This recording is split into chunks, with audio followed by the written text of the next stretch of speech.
ዛሬ እስኪ ከኖላዊ ድራማ የታዘባችሁትን ይዛችሁ ነው። አሁን ያለንበት ዘመን ይመስለኛል ሀብታም ይሁን እንጂ ገንዘብ ይኑረው፣ አለባበሱ ጥሩ ይሁን፣ መኪና ይኑረው፣ ምን ይሁነው የማን ልጅ ነው? እንዴት ነው አስተዳደጉ? ምን አይነት ልጅ ነው? የማን ቤተሰብ ነው መጠየቅ ቀርቷል ወይ ነው የምለው እኔ። እስከ 7 ተወልዶ ነው የሚጠየቅ የነበረ በፊት ዝምድና እንዳይኖር የመልካም ሰው ዘር ነው ወይ አይደለም ወይ፣ እነሱ ቤተሰቦቹ ምንድን ናቸው፣ ከሰው ጋር ያላቸው የማህበር ኑሮ፣ አስተዳደጋቸው እንዴት ነው፣ ስራው ምንድን ነው ተብሎ ይጠራል። አሁን ላይ ገንዘብ ካለ ልጅቱ እሽ ብላ ተጀናጅና ይዛ ከመጣሽ ዝም ብሎ ነው የሚሰጥ። ነው ያላቅም አሁን ላይ ያለው ነገር ማለት ነው እያሳየ ነው ያለ ማለት ነው። እንግዲህ ሀና በትናንትናው ዕለት ሽምግልናው ሀዘን ሆኖባታል። ጮቤ እንትን ብላ ነበረች። እንግዲህ በሽምግልናው ማግስት አሴር ሰክሮ ሳያስበው ከዛ ሄዶ የልባቸውን ተናግሮ መጥቶ ነበረ። ጠዋት ግን አንተ ሀና እኮ ነግራኛለች፣ በጣም ነው ያዘነሽው፣ በጣም እያለቀሰሽ ነው ብሎ ሲነግረው ምን አድርጌ ሲል ሄደህ እኮ ከቤት ስትረብሻቸው አምሽተን የመጣ እኔ ሀና ቤት ነው ሄጄ እያለ ሳያውቀው በስካር ነበር የሄደው ማለት ነው። አንዳንድ ጊዜ ይሄን ስካር ግን መደበቂያ እንዲሆን የምታደርጉ ደግሞ ይሄ ጥሩ ትምህርት አይደለም። ከዛ ቦታ ላይ እንድንላቀቅ እንጂ የሆነ ነገር ሲሆን መደበቂያ ማድረግ አስፈላጊ አይደለም፣ እንደኔ ማለት ነው። በተለይ አሁን ወጣቱ እሱን መደበቂያና ሞትን በቃ በወጣትነታችሁ በሳምንት በቀናት በወራቶች ፈይተው የሚያልፍ ነገር ሞትን ማረፊያ እየመሰላቸው ከሞትን መሞት ከዛ ሁላ ጭንቀት የሚገላግል እየመሰለው ብዙ ወጣቶች እየሞቱ ነው ያለ። ይህ ተስፋ ቆራጥነት ከምን ነው የመጣው? ለምንድን ነው እንደዚህ የምናደርገው? እኔ በጣም ነው የሚገርመኝ። እኔ ትናንትና የሆነሽ ልጅ ማን ነው ያሏት ዶኒን ማን ነው ያሏት ራሷን አጥፍታ ቪዲዮ ሰርታ ብለው ሲያመላልሱ ሳይ እውነት በጣም ነው እንባ የመጣኝ። በጣም ነው ያዘንኩኝ። እርግጥ አለ ሁሉም ሰው ጭንቀት ላይ ነው ያለ። የሆነ የሚያስጨንቀው ነገር ሊኖር ይችላል። ግን ከፈጣሪያችሁ ጋር ከአላህ ጋር ሁሉም በየሃይማኖቱ ለሚያልፍ ነገር ከዛ ላይስ እረፍት ያለ ይመስላችኋል? ከዚህ ሞታችሁ ለዱኛው ነው የተገላገላችሁ ለሰው ነው እንጂ እንትን ያላችሁ ከዛ እኮ እረፍት የላችሁም። ዘላለማዊ ነገ ያልፋል የማይባል ስቃይ ነው የሚጠብቃችሁ። እህቶቼ ወንድሞቼ፣ እባካችሁን እንደዚህ አይነት ነገር አታድርጉ። ራሱን ያጠፋ ሰው ቅጣቱ ምን እንደሆነ ታውቃላችሁ? ከዚህ ነፍሳችሁ ስለወጣሽ ከአላህ ጋር የምትገናኙ ይመስላችኋል? ከዛኛው ቤት ርፍ ብላችሁ የምትተኙ ይመስላችኋል? ከዚህስ በህይወት እያላችሁ ሰው እያያችሁ እየተቀጣችሁ ሊሆን ይችላል። በገንዘብም ይሁን በአመለካከትም ይሁን ጭንቀታችሁን ልትቀንሱት ትችላላችሁ። ከአላህ ጋር ግን ማንም እንትን የሚል የለም። ከዚህ ወራት ወይም ወር ወይም ቀናት ለሳምንት የሚያህል ጭንቀት ከዛም ቢያልፍ ወራትን የምታህል ጭንቀት ይዛችሁ ራስን ለማጥፋት ቪዲዮ ሰርታችሁ ራሳችሁ የምታጠፉ ምን በሆናችሁ ነው? እስከዚህን ድረስስ ያደረሳችሁ? አታነቡም? ወደ ፈጣሪያችሁ ወደ አላህ አትጠጉም? ያው ቅጣትን ያስተምራል ብዬ ነው። አታነቡም ስላችሁ ቁርአናውን ራስን ያጠፋ ሰው፣ በጅሃድ የሞተ ሰው፣ ሲወልድ የሞተ ብዙ ነገሮች በራሳችሁ ነገር ባደረጋችሁት ነገር ቅጣቱ የራሱ ደረጃ አለው። ራስን ያጠፋ ደግሞ በጣም ከባድ ነው። አለምንም ነገር እሱ የፈጠራትን ህይወት ለቁሳቁስ ብለን ህይወታችን ማጥፋት ችግሩ በጣም ከባድ ሊሆን ይችላል። ግን ያነኛው ቤት እንዲያምርልን ተሰቃይተን ራሱ በቃችሁ ሲል ቢወስደን ይሻላል እንጂ ራሳችሁን የምታጠፉ እህቶች እባካችሁን ወደ ራሳችሁ ተመለሱ። የእውነት አሁን በዚች ልጅ ራሱ ብዙ ሰዎች እየወጡ ነው ያለው። እውነቷን ነው። ጥሩ ነው ያረገሽ። እሷ ጥሩ ቁርጥ አርጋ ሄዳለች እያሉ እንትን ይላሉ ማለት ነው። ይህን ያልኩላችሁ ለመሰላችሁ ወጣቱ ተስፋ እየቆረጠ ነው ያለ። እንደዚህ ተስፋ የሚቆርጥበት ምንድን ነው? ከወጣት ላይ መሰራት አለበት። መማር ካለብንም መማር አለብን እንጂ እንደዚህ በትንሹ ነገር ተስፋ መቁረጥ፣ በቁሳቁስ ነገር ተስፋ መቁረጥ በወንድም ይሁን ነገ ሌላ ህይወት ነው እንዴ! ምን ጉድ ናችሁ ወላይ። እና ጓደኛችሁን ደግሞ ምረጡ። ጓደኞቻችሁን ምረጡ። ከእናንተ የተሻለ መሆን አለባቸው በሃይማኖታቸውም በሁሉም ነገር። እንደዚህ ወደዚህ ቦታ ስታዘነብሉ የሚገስጣችሁ እያነበበ መጽሐፍ ቅዱስም ይሁን ቁርአንም ይሁን እያነበበ ወደዚህ ቦታ እንዳትገቡ ቅጣቱ ምን እንደሆነ እየተናገረ የሚመልሳችሁ ጓደኞቻችሁ ምረጡ። ገንዘብ ካለው ጋር ከሚጠጣ ከሚቅም ጋር አታድርጉት ማለት ነው። እና እባካችሁን እህቶቼ፣ ወንድሞቼ እባካችሁን ራሳችሁን ለማጥፋት መፍትሄ መስሎ አይታያችሁ። የእውነት እኔ በጣም ነው ማዝነው፣ በጣም ነው ያዘንኩት። ምን ነው ያረፍነ ይመስለናል እንጂ ከዛ እረፍት የለንም። እንደዛ መሆን የለበትም። አሰላሙ አለይኩም ወራህመቱላሂ ወበረካቱ። ውድና እየተከበራችሁ የፌርዶስ ቻናል ተከታታዮች እንዴት ናችሁ? ሸር፣ ላይክ፣ ሰብስክራይብ እያደረጋችሁ ሀሳብ አስተያየታችሁን በኮሜንት ላይ አስቀምጡ ማለት ነው። ዛሬ ይዤላችሁ የመጣው የሀና የሽምግልና እንትን ነው።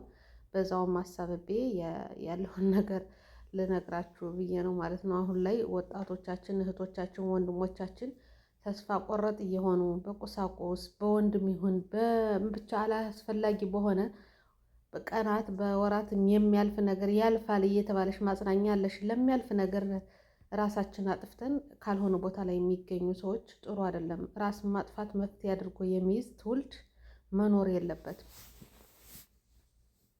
አላህ ስብሓን ወተዓላ የፈጠራትን ነፍስ ራሱ ይውሰዳት እንጂ እኛ አጥፍተን ከዛስ እረፍት አለ ያላችሁ ማን ነው?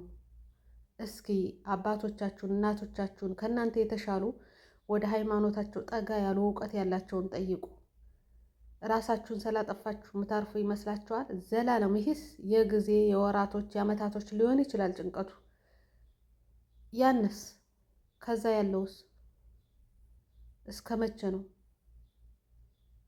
ዘላለማዊ ያረፋችሁ የሚመስላችሁ ብዙ እህቶች ደግሞ ኮሜንት ሄዳችሁ ከዛው ትክክል ነው ያደረገሽ የምትሉ ተው፣ ቢያንስ ማጽናናት ከዚህ ቦታ እንዲመለስ ማድረግ አለባችሁ እንጂ ምንም ባጽፎ ዝም ብትሉ እንዴ! የእውነት በጣም ነው ያዘንኩት። እኔ በጣም በቃ ውስጤ በጣም ነው እንትን ያለ ኮሜንቶች ስታዩ በጣም ነው እንትን የሚላችሁ። ሞተች የተባለን ሰው መጣሽ የተባለ ይመስል ከታች የሚጽፉት አስተያየት በጣም ከባድ ነው። እስከዚህን ድረስ የደረሰው ምንድን ነው ይህን ያህል ዱንያ ኖራችሁም አልኖራችሁም ሞት አለ፣ ትሞታላችሁ። ያነ ምትለፉበት ህይወታችሁን አሳልፋችሁ ልትሰጡበት ያሰባችሁት ነገር እንኳን ተከትሏችሁ አይሄድም። በሜትር ለጨርቅ ነው ታሽጋችሁ የምትሄዱት። ይህን ያህል ራስ ወዳድ አንሆን። ገንዘብ ይሄዳል ይመጣል። እናቶቻችን አትጠይቁም?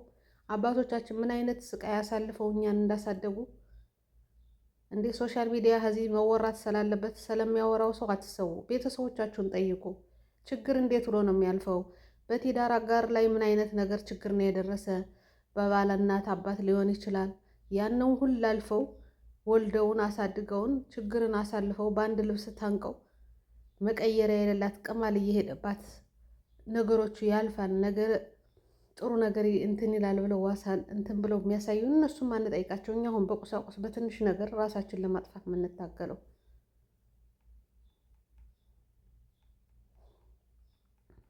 አስር ተስፋ ብትቆርጡ ህይወታችሁን ለማጥፋት አትሞክሩ። ከዛ ቦታ ላይ መቀየር አለባችሁ።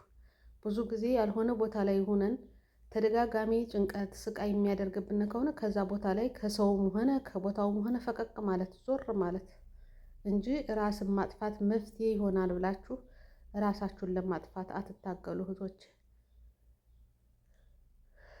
የሃይማኖት አባቶች ደግሞ እባካችሁን ወጣቶችን ጥሩ ነገር አስተምሯቸው። ሌላው ነገር ይቅር፣ ይሄ ፖለቲካ ምናምን የሚባለው ምንም አያመጣም።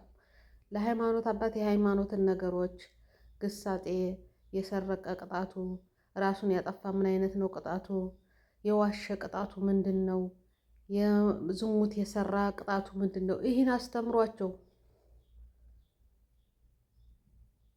ያንን ሲማሩ በየቀኑ ሲያዳምጡ ራስ ማጥፋት ምን አይነት ከባድ እንደሆነ ያውቁታል ማለት ነው። እና ውድ እህቶቼ የሀና ሽምግልና እንግዲህ ታውቃላችሁ። አሁን ላይ ልብ ብላችሁ እዩትና ገንዘብ ካለው እሷ ተጀናጅና አፍቅሬዋለሁ አፍቅሮያል ብላ ከመጣሽ የማን ነው ልጅ? መጀመሪያ ሽምግልና ስንትን ሳይል የማን ልጅ ነው? ከዚህ ሀገር ከሆነ ከየት አካባቢ ነው የት ነው ብለሽ ጠይቂው አይባልም። እነሱ እንኳን መጠየቅ እንትን ቢላቸው ነገሮቹ እንትን ካለ በኋላ እኔ በአቶ በቃሉ የሚያውቅ ነው የመሰለኝ የነበረ፣ እሱም አያውቅም። ራሱ ደነገጠ። የሜላት ልጅ ናት ስትባል ያን ሁላ እንግዲህ ጥሎሽ ሂዶ ነበር ማለት ነው። 20 ሚሊዮን ቼክ ተይዞ የ1 ሚሊዮን ወርቅ ተይዞ ግን የራሷ ባዩሽን ያስገደለ አሁንም እሷን እንትን የሚል ነው ማለት ነው። እና መጨረሻው እንደዚህ ሆነ። አመጣጡ እንትን ሳለ እንግዲህ ያሴር ጋር አብረው ወጥተው ሂደዋል። ሲጠጡ ማምሽተዋል። መጨረሻ ላይ እንግዲህ ከያሴር ዶርም ተኝተው ተገኝተዋል። አቶ ኖላዊን ተደናግጦ ወጥቶ ሄዷል ማለት ነው። እስኪ በሰኞ ቪዲዮ ምን ይፈጠራል ብላችሁ ታስባላችሁ? አቶ ኖላዊ እንግዲህ ያሴርንና ሀናን አብሮ ስላገኛቸው ምንድን ነው ማድረግ ያለበት? ምን ይፈጠራል ብላችሁ አሰባችሁ? ተገርሞ ነው ወጥቶ የሄደው። ያሴርና ሀና ይጋቡ የምትሉ በኮሜንት ጻፉ ማለት ነው። ሀና በነገራችን ላይ ራስ ወዳድ ናት። በዙሪያዋ ችግሩን እሱን ሞራኑን እያወቀሽ በሚዘጋጀው ነገር ጥሪ እያደረገች እንግዲህ እሷን ሞራኗ እንዳይነካ ብለው ለባብሰው ምን ብለው ዘንጠው ነበር የሄዱት። ያው ነገሮች ተበላሽተው ቆዩ። እንግዲህ ወይዘሮ ሜላት የአቶ በቃሉ ልጅ ነው ሲባል ራሷን ስታ ወድቃለች። ሽማግሌዎቹ ደግሞ ባመጡት ጥሎት ነው በወርቁ ነው እንደዚህ ደንግጣ እንትን ያለች በገንዘቡ ነው ብለው ከዛ አቶ ኖላዊ እንደ ጠንቋይ ወርቅ ይዘው መጥተው አስደንግጠው ሊገሉብን ነው እያለ ሁላ ጥሎሽ። ከዛ እሷ ደግሞ ወረቃሽ በኋላ ሽጉጥ ይዛ ስትመጣ ዝም ብለዋት ምላሴም እንዳለ እኔ እኮ የሸፍግለን ነው አንዱ አካል መስሎኝ ነው ሽጉጥ ይዞ መምጣት። እኔም እኮ አዲስ አበባ መንጉር ነው የሚተኮስ ነገር ነው የመሰለኝ እንጂ ልትገላ አልመሰለኝም እያሉ አልሙሄም አቶ ኖላዊ ሽጉጡን ይዞ ያደረጋት መጨረሻ ላይ እንትን ነው እኔ ገር ነው መቼ ከወጡ በኋላ ጠላቶቻችን ናቸው ሀናን ሆን ብሎ ነው ያጠመዳት ሲባል ዝቅ አድርጎ ግርግሩን መመታ የነበረውን ብሎ ሽጉጥን ይዞ ከጣውላ ላይ አስጠግቶትን ያለው ማለት ነው። እና የመስፍን ወንድም በነገራችን ላይ ጎበዝ ነው፣ የእውነት በጣም ጎበዝ ነው። ግን አሁን መጨረሻ ምንድን ነው የሚሆነው? የሀና መጨረሻ የነጆሮ ወይዘሮ ሜላት እንደዚህ እንዳለ ነው እንትን የሚለው። እርግብ ተፈታ ወደ እነሱ ቤት ገብታለሽ። እርግብ ግን ያው ክፋቷ እንደጨመረ ነው ማለት ነው። ለሀና ያላት ጥላቻ በጣም ለእነሱ ታስመስላለሽ። ድንብላለንም እያስፈራራሽ ነው ያለ ልክ እንዳክስቷ። ወይዘሮ ሜላትም ደግሞ ሞኝነት አይሏት ምን አይሏት ፊትም በገዛ ጓደኛዋ ነው እዚህ ሁላ ነገር የደረሰሽው ማለት ነው። አቶ በቃሉ ተላላኪ ሆነ። አሁንም ደግሞ እንደዚህ አይነት ነገር ነውና ሸር፣ ላይክ፣ ሰብስክራይብ እያደረጋችሁ ሀሳብ አስተያየታችሁን በኮሜንት አስቀምጡ ለማለት ያህል ነው ውዶችዬ። ወጣቶቻችን፣ እህቶቻችን፣ ወንድሞቻችን እባካችሁ ተስፋ አትቁረጡ። ያልፋል ኢንሻአላህ። ዋናው ጤና ነው። አልጋ መያዝ ነው ክፉ እንጂ ገንዘብ ይመጣል ይሄዳል። ፍቅረኛ ቢሄድ ፍቅረኛ ይመጣል። በእኛ ፍቅረኛ የሚለው ባይካሄድም ለእናንተ በሚገባችሁ መልኩ ነው እንጂ